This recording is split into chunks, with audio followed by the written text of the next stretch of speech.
A very good morning to my dear students. How are you? I hope that you all are fine. So, students, right now we are starting the new chapter, which is rational numbers. So, students, before starting this, I would like to check or revise some important definitions of numbers, such as natural numbers, whole numbers, integers, fractions. So students, please tell me very honestly that are you aware of what are natural numbers? So if I talk about the natural numbers, so natural numbers are counting numbers. ठीक है, ये समझ में आ रहा है ना? Natural numbers counting numbers हैं, means कि 1 से लेकर के इन्फिनिटी तक जाएगा. इन्फिनिटी मतलब अनंत, आप काउंटिंग करते रह सकते हो. अगर हम बात करेंगे होल नंबर्स की, होल नंबर्स क्या है? Natural numbers together with zero और कॉल्ड होल नंबर्स. ठीक है, यानी कि इनका जो सेट ऑफ नंबर्स है वो 0 1 2 3 सो ऑन टिल इन्फिनिटी. ये इन्फिनिटी का साइन होता है. ठीक है, अच्छा नेक्स्ट देखते हैं integers. All natural numbers zero and negative of counting numbers और कॉल इंटीजर्स. ठीक है ना, all natural numbers zero and negative of counting numbers are called integers.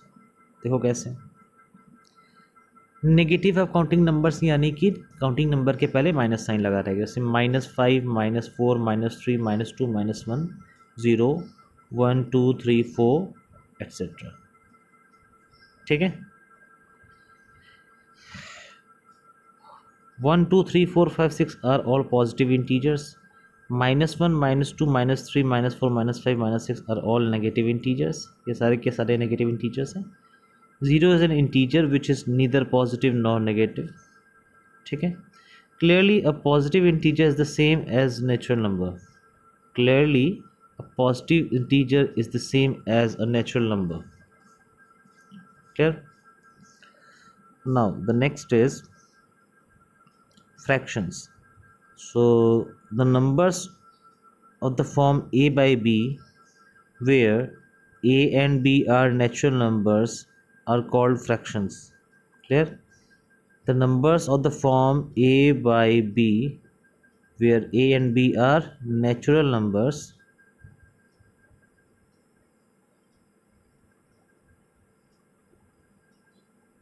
then that is called fraction. For example, देखो 2/3, 2/3, 3/8, 11/5, 102/23. ठीक है, अच्छा one thing has to be noted कि यहाँ पे अब जो नेक्स्ट डेफिनेशन आ रही है वो है रैशनल नंबर्स की. सो the numbers of the form p by q, where p and q are integers and q not equal to 0, are called rational numbers. So students, यहाँ पे ये चीज़ क्लियर करने वाली है कि a by b यहाँ कह रहा है फ्रैक्शन के डेफिनेशन में, इंटीजर के रैशनल नंबर के डेफिनेशन में क्या रहा है p by q. तो अल्फ़ाबेट से कोई इतना इशू तो है नहीं, चाहे ई बाई बी बोलो चाहे पी बाई क्यू बोलो. अच्छा, यहाँ पे जो डिनोमिनेटर है, यहाँ पे जो डिनोमिनेटर इसको ये क्या कह रहा है कि q not equal to zero, q not equal to zero. ठीक है, तो सेम चीज़ यहाँ भी है, यहाँ लिखा नहीं है, बट ऑब्वियस सी बात है कि यहाँ पे बी ज़ीरो नहीं हो सकता है. इस केस में बी ज़ीरो नहीं हो सकता है. ठीक है, लेकिन अब ये बात थोड़ी समझने वाली है कि इसके लिए ए और बी की जो वैल्यू बोला वो क्या बोला है, ए और बी की वैल्यू बोला है नेचुरल नंबर्स. ठीक है, और रैशनल नंबर्स के लिए वैल्यू क्या बोला है, इंटीजर्स. इसका डिफरेंस क्या है थोड़ा समझना. ठीक है, इसका डिफरेंस ये हो गया कि 2/3 एक फ्रैक्शन है. ठीक, लेकिन अगर हमने -2/3 कर दिया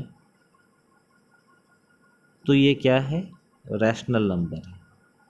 ठीक है, अब बड़ा सेट क्या होता है? बड़ा सेट रैशनल नंबर का है या फिर इरेशनल या फिर फ्रैक्शन का है?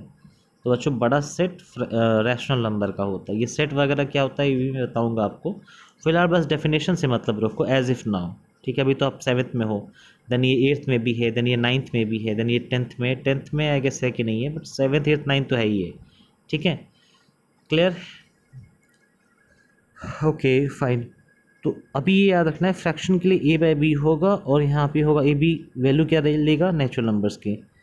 यहाँ पे फॉर्म पी बाई क्यू होगा और वैल्यू क्या लेगा? इंटीजर्स का। ठीक है,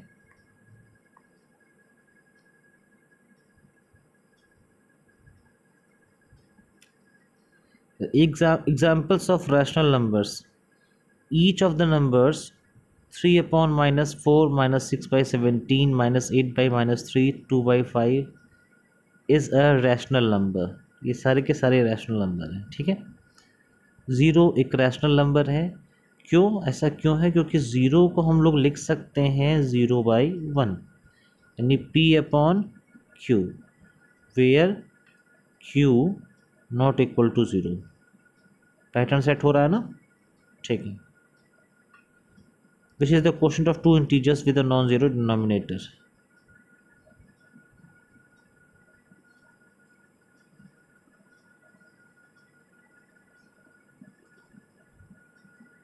ठीक है, every natural number is a rational number. Every natural number is a rational number. क्यों ऐसा कहा जा रहा है? क्योंकि देखो, अगर कोई नंबर रैशनल है तो उसे इंटीजर होना ज़रूरी है, उसके ए और बी को इंटीजर होना ज़रूरी है, right? Every natural number is a rational number, है ना? अच्छा, इसको एक चीज़ और उसकी एग्जांपल से देखो, ये और अच्छे से समझाएगा।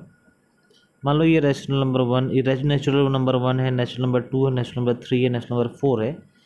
तो अच्छा, इस 1 को हम लोग 1/1 लिख सकते हैं, यानी पी बाई क्यू के फॉर्म में लिख सकते हैं। 2 को हम लोग 2/1 लिख सकते हैं, यानी पी बाई क्यू के फॉर्म में लिख सकते हैं। 3 को 3/1 लिख सकते हैं, यानी पी बाई क्यू के फॉर्म में लिख सकते हैं। In general, if n is natural number then we can write it as n by I, n by not I, n by 1 sorry. यानी अगर कोई भी एक नेचुरल नंबर है तो उसको हम लोग n/1 लिख सकते हैं। ये स्मॉल n ही होगा स्टूडेंट्स, n/1 लिख सकते हैं। ठीक है ना? इसलिए every natural number is a rational number. फिर है every integer is a rational number. Every integer is a rational number. So सारा का सारा इंटीजर रैशनल नंबर होता है। कैसे होता है इसका एग्जाम्पल देखो, अगर m कोई इंटीजर है तो हम लोग उसको m/1 लिख सकते हैं, which is clearly a rational number, thus every integer is a rational number. ठीक है, अब m/1 जैसे लिखेंगे तो अपना फार्मूला होता ही है। फार्मूला क्या डेफिनेशन होता है ये कि m और मतलब जो भी, जैसे अगर हमने m/1 लिखा तो ये p है, ये q है, right? p and q are integers, q not equal to 0। Clear हो रहा है ना students? Every fraction is a rational number. Let a be a fraction, then a and b are whole numbers and b not equal to 0. But every whole number is an integer. Thus a by b is a quotient of two integers such that b is not equal to 0 and a by b is a rational number. देखो बड़ी अच्छी बात बताई है इसमें कि कह रहा है कि हर एक फ्रैक्शन रैशनल नंबर होगा। कैसे होगा? जैसे ए बाई बी लिखा हुआ है एक फ्रैक्शन, जहाँ पे ए और बी क्या है? होल नंबर्स हैं।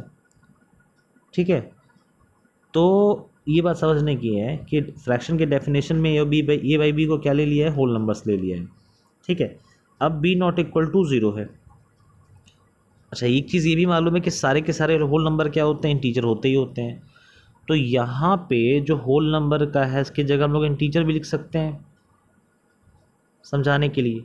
अब सवाल है कि सर लिख सकते हैं तो यहाँ क्यों नहीं लिखा है? क्योंकि फ्रैक्शन की जो डिफिनेशन होती है उसमें इंटीजर नहीं होता है। अब अभी ऊपर जाके चेक करोगे तो फ्रैक्शन की डेफिनेशन में नेचुरल नंबर खाली लिखा हुआ है। ठीक है, तो अब ये पता चला कि इस होल नंबर का जो सेट है वो कहाँ से आ रहा है, इंटीजर्स के ही सेट से आ रहा है। सेट मतलब ग्रुप की बात हो रही है, ठीक है ना। But every whole number is an integer, but every whole number is an integer. इसको ऐसे समझो, जो मैं सेट की बात कर रहा था कि इंटीजर्स का सेट क्या होगा, minus infinity, zero, plus infinity. यानी कि माइनस इन्फिनिटी से ज़ीरो तक जाएगा, फिर ज़ीरो से प्लस इन्फिनिटी तक जाएगा। यानी माइनस ज़ीरो से अगर इस साइड बढ़ेंगे तो -1 -2 -3, इस साइड बढ़ेंगे तो +1 +2 +3। ठीक है, ये होता है इंटीजर्स का सेट। लेकिन अगर हम बात करें होल नंबर्स का सेट का, तो होल नंबर्स का सेट का क्या होगा, ज़ीरो से इन्फिनिटी प्लस इन्फिनिटी। ठीक है, तो अब ये बताओ बड़ा ग्रुप क्या है, बड़ा ग्रुप ये वाला है या ये वाला है। ऑब्वियस ही बात है कि सर बड़ा ग्रुप तो हमारा यही वाला बड़ा ग्रुप है। ठीक है ना। आओ नेक्स्ट देखते हैं। इसीलिए कहा जाता है every fraction is a rational number. अच्छा, अब रैशनल नंबर देखो दो तरीके के होते हैं, पॉजिटिव रैशनल नंबर और नेगेटिव रैशनल नंबर। ठीक है, पॉजिटिव रैशनल नंबर और नेगेटिव रैशनल नंबर। सो अगर पॉजिटिव रैशनल नंबर किसी को होना है तो उसका न्यूमरेटर और डिनोमिनेटर दोनों या तो पॉजिटिव होगा या तो दोनों नेगेटिव होगा। ठीक है, यानी माइनस साइन हमें कहीं नहीं दिखना चाहिए। 5/7 हो या तो -13/8 हो, -13/8 हो, 13/-8 हो, ताकि ये माइनस माइनस कैंसिल हो जाए और फिर वो पॉजिटिव ही बन जाए। तो कोई भी आपका पॉजिटिव रैशनल नंबर तभी कहलाएगा जब न्यूमरेटर और डिनोमिनेटर दोनों या तो केवल पॉजिटिव हो या तो केवल नेगेटिव हो। ठीक है ना, एग्जाम्पल्स आपके सामने है। नेगेटिव रैशनल नंबर कब होगा, तब होगा जब its numerator and denominator are such that one of them is positive integer and one of them is positive integer and other is negative integer। यानी दोनों में से कोई एक पॉजिटिव होगा दूसरा नेगेटिव होगा। जैसे -3/5, 3/-5, -18/7, इस तरीके से होगा। ठीक है ना। आई होप के things are getting clear to you. Okay fine. There are 3 important properties. Let's check. Property number 1, if p by q is a rational number and m is non-zero integer, then p upon q is equal to p upon q into m, ना p into m upon q into m। ठीक है, कहने का मतलब क्या है, in short देखो practically example से समझ लो। कहने का मतलब ये है कि अगर कोई भी नंबर है -2/3 तो ये बराबर होगा -2/3। देखो ध्यान से, कोई भी नंबर है -2/3 से, -2/3 कोई नंबर है तो -2 × 2 अपॉन 3 × 2 बराबर होगा, इक्वल होगा। या फिर -2 × 3 अपॉन 3 × 3 इक्वल होगा, या -2 × 4 अपॉन 3 × 4 इक्वल होगा। ठीक है ना। क्यों इक्वल हो रहा, सीधी सी बात है, क्योंकि ये 3 से 3 कैंसिल हो जाएगा। ठीक है, ये 4 1 4 कैंसिल हो जाएगा, ये 5 1 5 कैंसिल हो जाएगा, ये 2 1 2 कैंसिल हो जाएगा।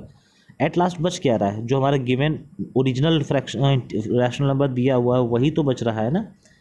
तो किसी भी नंबर से अगर हम न्यूमरेटर और डिनोमिनेटर में मल्टीप्लाई कर दें तो जो फाइनल वैल्यू है वो अनचेंज्ड रहती है।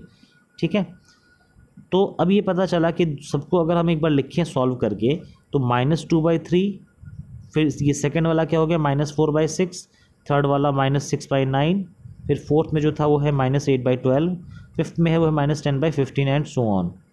ठीक है, तो अब आपको ये समझ में आ गया ना कि रैशनल नंबर कि न्यूमरेटर और डिनोमिनेटर में सेम नंबर से अगर मल्टीप्लाई करें तो वैल्यू अनचेंज रहती है। ठीक है। अच्छा, सेम चीज़ इसमें भी है कि अगर यहाँ पे देखो मल्टीप्लाई करने की बात हो रही थी, p × m upon q × m किया जा रहा था, यहाँ पे डिवाइड किया जा रहा है। ठीक है, कि p डिवाइडेड बाई m और q डिवाइडेड बाई m, तो सेम चीज़ है, कोई भी इफेक्ट नहीं पड़ेगा, कोई भी इफेक्ट नहीं पड़ेगा, वैल्यू फ्रैक्शंस रेशनल नंबर्स की वैल्यू सेम रहेगी। ठीक है, सच एज 32/36 है। अब हमने क्या किया कि 32 को 4 से डिवाइड किया और 36 को भी 4 से डिवाइड किया। क्लियर, सेम नंबर से डिवाइड कर रहे हैं दोनों, न्यूमरेटर और डिनोमिनेटर दोनों को। तो क्या आ गया 8/9 आ गया, क्या आ गया 8/9 आ गया। ठीक है ना।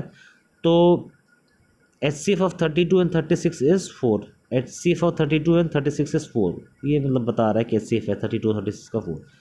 ठीक है, अब -27/63, -27/63 -27 डिवाइड बाई 9 है, 63 डिवाइड बाई 9 किए तो आ गया -3/7। अब देखो यहाँ समझने वाली बात है कि इसमें भी HCF लिखा हुआ है, तो ये पॉइंट ये है कि अगर हम इन दोनों के HCF से डिवाइड करते हैं तो जो फाइनल आंसर आएगा वो बिल्कुल स्टैंडर्ड रैशनल नंबर आएगा। वो क्या आएगा? स्टैंडर्ड रैशनल नंबर आएगा, standard form of rational number. अभी मैं समझाता हूँ कि standard form of rational number क्या होता है। बस ये ध्यान देना कि अगर हम लोगों ने उसको उसके HCF से डिवाइड कर दिया, न्यूमरेटर और डिनोमिनेटर का जो भी HCF होगा अगर हमने उससे डिवाइड कर दिया तो जो आएगा गिवन में वो standard form of rational number आएगा। ठीक है ना स्टूडेंट्स? जो थर्ड प्रॉपर्टी है वो है इक्विवेलेंट रैशनल नंबर्स। ठीक है, तो थर्ड प्रॉपर्टी में क्या है कि ऑन मल्टीप्लाइंग द न्यूमरेटर, हाँ थर्ड प्रॉपर्टी, ये तो पहली प्रॉपर्टी को कॉमन किया हुआ है, फिर भी एक बार पढ़ लो। ठीक है ना? Equivalent rational numbers on multiplying the numerator and the denominator of a given rational number by the same non zero number we get rational number equivalent to the given rational number. ठीक है ना? वही चीज़ है, same number से करेंगे तो equivalent आएगा, हमने कहते इक्वल आएगा, इक्विवेलेंट कह सकते हैं। ठीक है ना? क्लियर? चलो, कैंसिल वैंसिल करके इक्वल हो जाएगा लेकिन दिखने में इक्विवेलेंट है। Clear? Similarly on dividing the numerator and denominator of a given rational number by a common divisor we get a rational number equivalent to the given rational number. देखो जैसे यहाँ ना 32/36 को डिवाइड किया हमने 4 से तो आ गया 8/9। अभी ये रैशनल नंबर इक्वल तो नहीं है बट इक्विवेलेंट है। अब कहोगे इसके सर इक्वल इक्विवेलेंट क्या अलग अलग चीज़ होता है? तो देखो बच्चों, इतना ही अंतर होता है कि अगर 8/9 लिखा है इक्वल टू 8/9 कोई इक्वल टू 8/9 कोई प्रॉब्लम? ठीक है, लेकिन 32/36 है, इसको हम लोग 8/9 लिख सकते हैं? ऑब्वियसली बिल्कुल लिख सकते हैं। ये 4 8 32 हो जाएगा, 4 9 36 हो जाएगा, लिख सकते हैं ना? बस यही मेरे कहने का मतलब है कि इसको 8/9 तभी लिख सकते जब इसको हम कैंसिल कर रहे हैं, राइट? बिना कैंसिल किए तो नहीं लिख सकते, क्योंकि नहीं, सब बिना कैंसिल के भी लिख सकते हैं। तो बच्चों बिना कैंसिल किए तुम्हें पता कैसे चला कि ये 8/9 है? बोलो, पता कैसे चला कि ये 8/9 है? नहीं पता चला ना? ठीक, इसीलिए इक्वल नहीं कह सकते, इक्विवेलेंट कह सकते हैं। बाकी इतने शब्दों पे ना जाओ कि इक्वल इक्विवेलेंट है, मेन आपको जो डेफिनेशन समझना वो समझते चलो। फिर two rational numbers are said to be equivalent if one can be obtained from other by multiplying और dividing its numerator denominator by the same non zero, thus equivalent rational numbers are equal. ठीक है, अब देखो समझो बात को। Equivalent किसी भी रैशनल को इक्विवेलेंट कब कहा जाएगा? जब किसी भी नंबर से सेकंड नंबर ऑब्टेन किया जा सके। जैसे 2/3 जो है किसके इक्विवेलेंट हो सकता है? 10/15 के। क्यों? क्योंकि हमने एक सेम नंबर 5 से मल्टीप्लाई कर दिया है न्यूमरेटर और डिनोमिनेटर में। तो यही है कि दो फ्रैक्शन आर इक्विवेलेंट अगर किसी कॉमन नंबर से मल्टीप्लाई करके दूसरा फ्रैक्शन पता किया जा सके, कॉमन मल्टीप्लाई करके या डिवाइड करके। जैसे 2/3 से 2/3 से अगर हमको 10/15 पे जाना है तो मल्टीप्लाई किए। सिमिलरली अगर 10/15 से 2/3 पे आना है तो डिवाइड बाई 5 कर देंगे या मल्टीप्लाइड बाई 5 था। ठीक है ना? और इसीलिए equivalent rational numbers are equal, equivalent rational numbers are equal. So I hope कि things are clear to you. अब आपका पॉइंट क्या है? थोड़ा सा कुछ छोटा सा होमवर्क है। एग्जाम्पल नंबर 1 से स्टार्ट करना है आपको अपना होमवर्क स्टूडेंट्स। ठीक है, एग्जाम्पल नंबर आप 1 से स्टार्ट करोगे अपना होमवर्क। और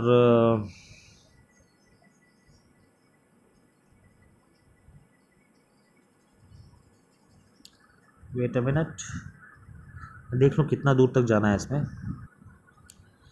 यस स्टूडेंट्स, आप इसमें एग्जाम्पल नंबर 1 से स्टार्ट करके एग्जाम्पल नंबर 7 तक के जो एग्जाम्पल्स हैं उनको अपनी फेयर कॉपी में न्यू चैप्टर का नाम डाल के रैशनल नंबर डाल करके अपनी फेयर कॉपी में लिख करके मेरे को आज सेंड कर देना। ठीक है ना? व्हाट्सएप पे। Thank you so much student, that's all for the day.